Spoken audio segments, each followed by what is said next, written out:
కేసీఆర్ గవర్నమెంటా కాంగ్రెస్ గవర్నమెంటా? నువ్వు ఏ గవర్నమెంట్లో ఉన్నావు ఇప్పుడు? ఏ గట్లాడుగా నువ్వు ఏ గవర్నమెంట్ అంటున్నావు? రేవంత్ రెడ్డి గవర్నమెంట్ మంచిగా ఉందానా? ఏమైంది? మంచిగా ఉన్నది. ఇప్పుడే కదా కోలుకుంటుండు. కోలుకోవాలి కదా ఇప్పుడైనా. అంటే చాలా మంది బాగాలేదు అని చెప్పేసి మాట్లాడిన అట్లనే అంటారా? ఊరు అట్లనే అంటారు. కొత్త కదనా? అంటే కొత్తగా అంటే వచ్చిన సంవత్సరంలో అన్ని చేస్తా. ఏం చేస్తాడన్నా చెప్పు. ఎంత ఏమైనా ఉన్నాయా? ఖజానా ఉందా?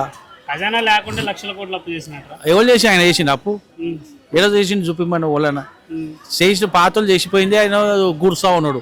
అప్పు వడ్డీ కట్టలేక చస్తున్నాడు. అంటే ఇప్పుడు చూస్తే 300 కోట్ల దాకా అప్పు అయింది అని చెప్పేసి ఆ పాతే చెప్తున్నా. కేసీఆర్ ఉన్నప్పుడు చెప్పింది కదా అందరు. చాలా మంది అమలు చేస్తున్న పథకాలు అమలు కావట్లేదు. అయితున్నాయి కానీ మనం వేసాం కానీ ఇప్పుడు డబుల్ బెడ్రూమ్లు అన్ని చేస్తుంది కానీ మనకు వచ్చింది కదా. కేసీఆర్ ఇచ్చిండు మాకు. శ్రీనివాస్ యాదవ్ ఇచ్చిండు. మా శ్రీనివాస్ యాదవ్ 500 గ్యాస్ ఉచిత కరెంటు అదైతే తెలియదు అన్న. ఉచిత కరెంటు కొంతమందికి వచ్చింది, కొంతమందికి రాలేవు అన్న. సొంత మిల్లు ఉన్న వాళ్ళకి వచ్చినాయన్న, కిరాయిదారులకి అయితే రాలేవు.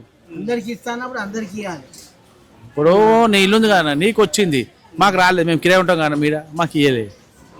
మొత్తానికి ఇప్పుడు గవర్నమెంట్ ఎట్లుంది అంటే పర్వాలేదు. ఇంకో చూసాం, ఇంకొక 6 నెలలు తర్వాత దించేద్దాం. బాగాలేకపోతే 6 నెలల తర్వాత దించేద్దాం. 5 సంవత్సరాలు ఉంటారంటారా? ఏదైనా చెప్తున్నా 6 నెలలు ఉంటారు. 6 నెలల తర్వాత చూద్దాం, లేదు దించేద్దాం. మరి ఇప్పుడు దాకా బాగుంది అన్నారు. అదే మళ్ళీ అవునా?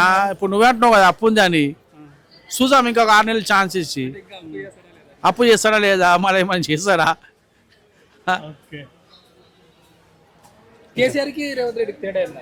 కేసీఆర్ది ఇంట్లోకి బయటకు వెళ్ళాడు. రేవంత్ రెడ్డి బయట తిరుగుతున్నానా?